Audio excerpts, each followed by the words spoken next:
அனைவருக்கும் வணக்கம். நான் ஜோதிடர் தமிழரசன் பேசுகிறேன். இந்த சேனல் ஃபஸ்ட் டைம் பார்க்குறவங்களா இருந்தீங்கன்னா சப்ஸ்கிரைப் பண்ணிக்கோங்க, பெல் பட்டனை கிளிக் பண்ணிக்கோங்க, ஆளுங்கிற ஆப்ஷன் இருக்கும் சூஸ் பண்ணிக்கோங்க. அப்போ தான் நாங்கள் போடுற பதிவுகள் எல்லாமே உங்களை வந்து சேரும். இன்றைக்கி நம்ம இந்த பதிவில் பார்க்க போகிற தலைப்பு செப்டம்பர் மாத ராசி பலன் 2024 மேஷராசி காலபுருஷ தத்துவப்படி முதல் ராசியான மேஷராசி நேயர்களுக்கு இந்த மாதம் செப்டம்பர் மாதம் எப்படி இருக்குன்னு நம்ம இந்த பதிவில் பார்க்க போகிறோம். உங்கள் ராசிநாதன் செவ்வாய் 3ஆம் இடத்துல மிதுன ராசியில் இருக்காங்க. உங்கள் ராசிக்கு வந்து 2ஆம் இடத்துல குரு ரிஷப ராசியில் இருக்காங்க. உங்கள் ராசிக்கு 4ஆம் இடத்துல புதன் கடகராசியில் செஞ்சிருக்காங்க. 5ஆம் இடத்துல சூரியன் சிம்ம ராசியில் இருக்கார்.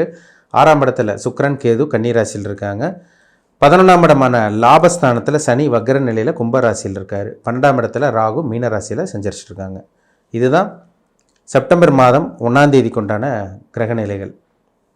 செப்டம்பர் மாதம் 4ஆம் தேதி புதனோட பயிற்சி நடக்கும். செப்டம்பர் மாதம் 16ஆம் தேதி சூரியனோட பயிற்சி நடக்கும். செப்டம்பர் மாதம் 18ஆம் தேதி சுக்கிரனோட பயிற்சி நடக்கும். செப்டம்பர் மாதம் 23ஆம் தேதி மறுபடியும் புதனோட பயிற்சி நடக்கும். இந்த மாதம் மேசராசி நேயர்களுக்கு எப்படி இருக்குன்னு பார்த்துடலாம். உங்கள் ராசிநாதன் 3ஆம் இடத்தில் இருக்கார், உபஜய ஸ்தானத்தில் இருக்கார், முயற்சி ஸ்தானத்தில் இருக்கார், நல்ல ஒரு நிலையில் இருக்கார்.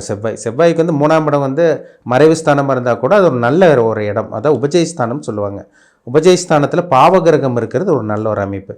இந்த மாதம் நீங்கள் எடுத்து வைக்கிற ஒவ்வொரு முயற்சியும் சக்ஸஸ் ஆக போது, வெற்றி கிடைக்க போகுது. உங்களுக்கு தோல்வி உங்களுக்கு இருக்காது. ஏன்னா ராசிநாதன் 3ஆம் இடத்தில் இருக்கார். அப்போ விடாமல் முயற்சி பண்ண போகிறீங்கன்னு அர்த்தம், ஒரு உத்வேகத்தோடு செயல்பட போகிறீங்கன்னு அர்த்தம். நல்லா இருக்குங்க இந்த மாதம். ராசிநாதன் நல்லா இருக்கார். ராசிக்கு 2ஆம் இடத்துல குரு, ராசிக்கு 2ஆம் இடத்துல குரு குடும்பம் தனம் வாக்குஸ்தானத்தில் பொருளாதாரத்துக்கு உண்டான பிளானட்டே குரு தான். தனக்காரகன் குரு தனஸ்தானத்தில் இருக்கார்.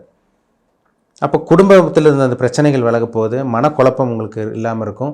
குடும்பத்தில் இருந்த அந்த தேவையில்லாத சிக்கல்கள் பிரச்சனைகள் ஒரு கஷ்டங்கள் எல்லாம் உங்களை விட்டு விலக போகுது. உங்களுக்கு குடும்பத்தில் நிம்மதி இருக்கும், சந்தோஷம் இருக்கும், பணம் வரும். ஏன்னா 2ஆம் இடத்துல குரு இருந்தாலே பணத்தை கொடுத்துருவார். தனக்காரகன் 2ஆம் இடத்துல இருக்கிறது நல்ல ஒரு அமைப்பு தாங்க. பணம் வரப்போகுது, பொருளாதார முன்னேற்றம் இருக்கும், குடும்பத்துக்கு தேவையான பொருட்கள் வாங்கி சந்தோஷப்பட போகிறீங்க. எல்லாமே உங்களுக்கு நல்லபடியாக இந்த மாதம் நடக்க போகுது. திருமணம் குடும்பஸ்தானத்தில் குரு இருந்தாலே பார்த்தீங்கன்னா திருமணத்தை ஏற்படுத்தி கொடுத்துருவார். ஏன்னா உங்களுக்கு நடந்த குரு பயிற்சியே ஒரு அற்புதமான பயிற்சி. உங்களுக்கு வரன் தேடிட்டு இருக்கவங்களுக்கு இந்த மாதம் நல்ல ஒரு வரன் அமையுங்க. அற்புதமான மாதம் இந்த மாதம், நல்லபடியாக பயன்படுத்திக்கங்க. நல்ல மாதம் இந்த மாதம்.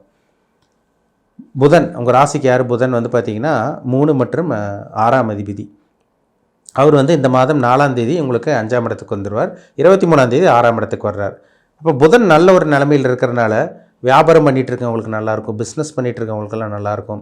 புதன் ஆட்சி உச்ச பலத்தோடு இருக்கிறனால இந்த மாதம் படிக்கக்கூடிய மாணவர்களுக்கு அருமையாக இருக்கும். கேட்ட கடனும் உங்களுக்கு கிடச்சிரும். ஏன்னா 6ஆம் அதிபதி அவர் தான்.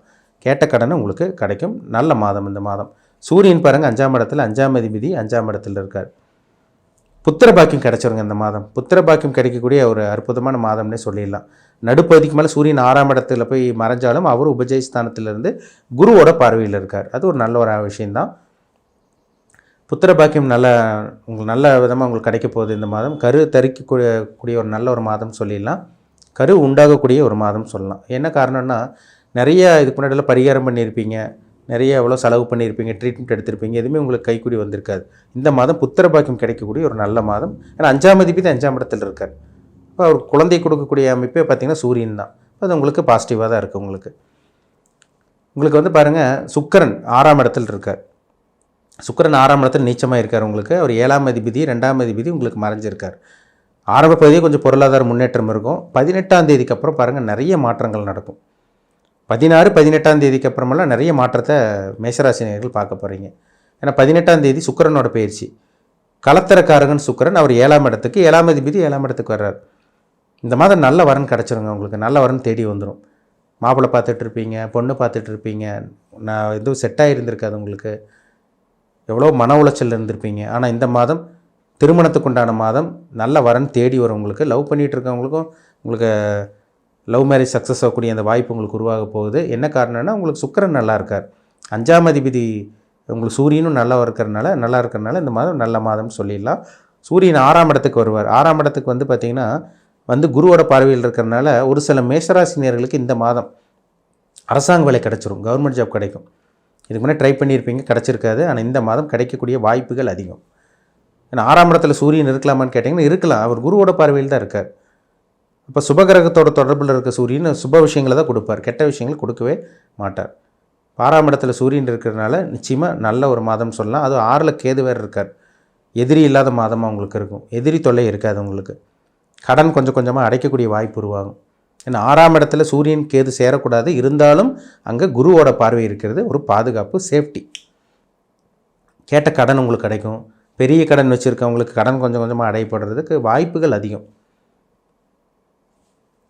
கோர்ட்டு கேஸ் பிரச்சனை, வம்பு வழக்கு பிரச்சனை அலைஞ்சிட்ருக்கேங்க சார், பங்காளி தகராறு, நிலத்தில் பிரச்சனை, நண்பர்களால் பிரச்சனை, எங்களுக்கு கூட இருக்கவங்களுக்கு குழி பறிச்சிட்டாங்க, கோர்ட்டு கேஸ் பிரச்சனையை அலைஞ்சிட்ருக்கோன்னு சொல்லிகிட்டு இருக்கேன் மேசராசி நேயர்களுக்கு கோர்ட்டு கேஸ் பிரச்சனையிலேருந்து வெளியே வரக்கூடிய வாய்ப்புகளும் உங்களுக்கு ஜாஸ்தியாக தான் இருக்குது. உங்களுக்கு நல்லா இருக்குங்க, இந்த மாதம் நல்லா இருக்குது. ராசிநாதன் 3ஆம் இடத்தில் இருக்கிறனால, முயற்சி ஸ்தானத்தில் இருக்கிறனால எந்த ஒரு முயற்சி எடுத்தாலும், எந்த விஷயத்துக்காக முயற்சி எடுத்தாலும் அது உங்களுக்கு வெற்றி தான், தோல்வி கிடையாது. ராசிநாதன் கெட்டு போச்சுன்னா தான் மனசு நிம்மதி இருக்காது, உடல் ஆரோக்கியம் கெட்டுப்போக்கும், மனசு ஒரு தெளிவில்லாத சூழ்நிலையில் இருப்பாங்க. ஆனால் ராசிநாதன் நல்லா இருக்கிறனால இந்த மாதம் நல்ல ஒரு மாதம், செப்டம்பர் மாதம் மேசராசி நேயர்களுக்கு. சனி உங்களுக்கு 11ஆம் அதிபதி, 11ஆம் இடத்துல இருக்கார். 10ஆம் அதிபதி அவர் தான். சொந்த தொழில் வியாபாரம் பிஸ்னஸ் பண்ணிகிட்டு இருக்கவங்களுக்கும் இந்த மாதம் நல்ல ஒரு முன்னேற்றம் இருக்கும். நிறைய லாபங்கள் உங்களுக்கு கிடைக்கும்னு சொல்லலாம். 2ஆம் திருமணத்துக்கு உண்டான முயற்சி, முதல் திருமணத்துக்கு உண்டான முயற்சி, அது உங்களுக்கு சக்ஸஸ் ஆக போகுது இந்த மாதம். அதிர்ஷ்டம் கிடைக்கக்கூடிய நல்ல மாதம் தான் இந்த மாதம். சரிங்களா? நிறைய நல்ல விஷயங்கள் நடக்கும். 12ல் ராகு இருக்கார். 12ஆம் இடத்துல ராகு இருக்கிறதுனால ஐன போகஸ்தானத்தில் விரயஸ்தானத்தில் ராகு இருக்கார். அது சுபகிரகத்தோட வீட்டில் ராகு இருக்கிறதுனால அவர் குருவாக மாறிடுவார். ராகுக்கு இது பார்த்திங்கன்னா நின்ற வீட்டு அதிபதி போல் சேர்ந்த கிரகங்கள் மற்றும் பார்த்த கிரகங்களை போல் வேலை செய்யும். ஏன்னா ராகுக்கு எதுக்கு சொந்த வீடு கிடையாது. அப்போ 12ஆம் இடத்துல இருக்கிற ராகு குருவாக மாறுறதுனால அவர் குரு போல் செயல்படுறதுனால நிச்சயமாக வெளிநாட்டு பிரயாணம், வெளிநாட்டு வேலை வாய்ப்பு, வெளிநாட்டு கல்வி இதெல்லாம் உங்களுக்கு அமைய போகுது. ஸ்டூடெண்ட்ஸ் எல்லாம் பாருங்கள், வெளிநாடு போகணுன்னு கனவாக இருந்திருப்பாங்க, அமைஞ்சிருக்காது. இந்த மாதிரி வெளிநாடு போக முடியும், உங்களால் படிக்கிறதுக்காக வெளிநாடு போக முடியும், வேலைக்கு ட்ரை பண்ணிகிட்டு இருக்கவங்களுக்கு வெளிநாடு போக முடியும், உள்நாட்டிலேருந்து வெளிநாடு போகக்கூடிய அந்த வாய்ப்புகள் உங்களுக்கு உருவாக போகுது. ஏன்னா 12ஆம் இடத்துல இருக்கிற ராகு ஒரு யோகமான ஒரு அமைப்பில் தான் இருக்கார். சரிங்களா? அந்த ராகுக்கு வீடு கொடுத்த குரு 2ஆம் இடத்துல இருக்கார், தனஸ்தானத்தில் இருக்கிறதுனால வெளிநாட்டு மூலமாக சில லாபங்கள், நல்ல ஒரு முன்னேற்றம், இந்த மாதிரி விஷயங்கள்லாம் உங்களுக்கு நடக்கும். சீனியர் சிட்டிசனுக்கும் நல்லாயிருக்குங்க இந்த மாதம். அவங்களுக்கும் ஹெல்த்தில் ஒரு இம்ப்ரூவ்மெண்ட் இருக்கும். இல்லத்தரசிகளுக்கு ரொம்பவே நல்லாயிருக்குன்னு சொல்லலாம். ஏன்னா 2ஆம் இடத்துல குடும்பஸ்தானத்தில் குரு இருக்கிறனால குடும்பத்தில் இருந்த அந்த பிரச்சனைகள்லாம் விலக போகுது இந்த மாதம். சரிங்களா? நல்லாயிருக்கும் உங்களுக்கு. ஏன்னா புதனோட பயிற்சி உங்களுக்கு சாதகமாக இருக்குது. உங்களுக்கு பாருங்கள், சுக்கிரனோட பயிற்சி ஒரு அற்புதமான ஒரு அமைப்பாக இருக்கும். 16ஆம் தேதி சூரியனோட பயிற்சி வேறு நடக்குது. அதனால் 16 அல்லது 18ஆம் தேதிக்கு மேலே மேசராசி நேயர்களுக்கு நிறைய நல்ல விஷயங்கள் உங்களுக்கு நடக்க போகுது. ஆரம்ப பகுதி ஒரு சில பேர்த்துக்கு நல்லாயிருக்கும், ஒரு சில பேர்த்துக்கு பார்த்திங்கன்னா சாதகமாக இருக்கும், ஒரு சில பேர்த்துக்கு பாதகமாக இருக்கும். ஒரு சில பேர்த்துக்கு பாருங்கள் 16ஆம் தேதி அல்லது 18ஆம் தேதிக்கு மேலே நல்லது நடக்கும். எல்லாத்துக்கும் ஒரே மாதிரி நடந்துடாது. சரிங்களா? மேசராசி நேயர்கள் லட்சக்கணக்கில் கோடிக்கணக்கில் இருப்பாங்க. எல்லாத்துக்கும் ஒரே மாதிரி நடந்துடாது. அவங்க வயசுக்கு தகுந்த மாதிரி சில நல்ல விஷயங்கள், கெட்ட விஷயங்கள், அதுக்கு தகுந்த சில விஷயங்கள் நடக்கும். இப்போ உங்கள் ஏஜ் என்னன்னு பாருங்கள், என்ன ஏஜில் இருக்கீங்க, உங்கள் வயசு என்ன, பிறப்பு ஜாதகத்தில் என்ன தசாபுத்தி போயிட்டுருக்கு, அதுதான் ரொம்ப முக்கியம். ஏன்னா சந்திரன் நம்ம ராசி பலனை சந்திரன் வச்சு பார்க்குறோம். லக்னம்ங்கிறது உயிர், ராசிங்கிறது உடல். மனோகாரகன், உடல்காரகன் சந்திரன். லக்னம்ங்கிறது ஆன்மா, உயிர். இந்த பிரிவில் நீங்கள் என்னென்ன அனுபவிக்க போகிறீங்க இதெல்லாமே ஜாதகத்தை பார்த்தா தான் சொல்ல முடியும். கோச்சார பலன்கிறது இன்றைய கிரகநிலைகள், இந்த மாத கிரகங்கள் எப்படி இருக்குது, உங்களுக்கு பாசிட்டிவாக நெகட்டிவாக, அதை வச்சு நம்ம பார்க்குறோம். உங்கள் வாழ்நாள் முழுசாக என்ன நடக்கும், லைஃப் எப்படி இருக்கும் இனிமேல், இதெல்லாமே அவங்கவுங்க ஜாதகத்தில் நடக்கக்கூடிய தசாபுத்தி தான் தீர்மானிக்கும். சரிங்களா? உங்கள் பிறப்பு ஜாதகம் எப்படி இருக்குன்னு பார்த்துக்குங்க, அதான் ரொம்ப ரொம்ப முக்கியம். சரிங்களா? ஏன்னா நான் சொன்ன இப்போ பொது பலனெல்லாம் இப்போ பார்த்திங்கன்னா ஒரு சில பேருக்கு 100% அப்படி செட் ஆகும், ஒரு சில பேருக்கு நான் சொன்னது அப்படி நடக்காமையும் போகலாம். என்ன காரணம்னா அவங்கவுங்க வயசுன்னு ஒன்று இருக்குது, ஜாதகம்னு ஒன்று இருக்குது. சரிங்களா? அது ரெண்டு மேட்ச் பண்ணி பார்த்தா தான் நம்ம துல்லியமாக சொல்ல முடியும். கோச்சாரம் ஒரு பக்கம், நடக்கக்கூடிய தசாபுத்தி ஜாதகம் ஒரு பக்கம், மேட்ச் பண்ணி பார்த்தா நம்ம 100% துல்லியமாக தெளிவாக தெரிஞ்சுக்கலாம். உங்கள் பிறப்பு ஜாதகம் பார்க்கணுன்னு விருப்பப்பட்டிங்கன்னா கீழே இருக்க வாட்ஸ்அப் நம்பருக்கு உங்கள் ஜாதகத்தை அனுப்பிச்சி விடுங்க, அப்பாயின்மெண்ட் வாங்கிக்கோங்க. உங்கள் தனிப்பட்ட ஜாதகத்தை பார்த்து நம்ம டீப்பாக தெளிவாக அக்யூரேட்டாக தெளிவாக பார்த்து தெரிஞ்சுக்குவோம்.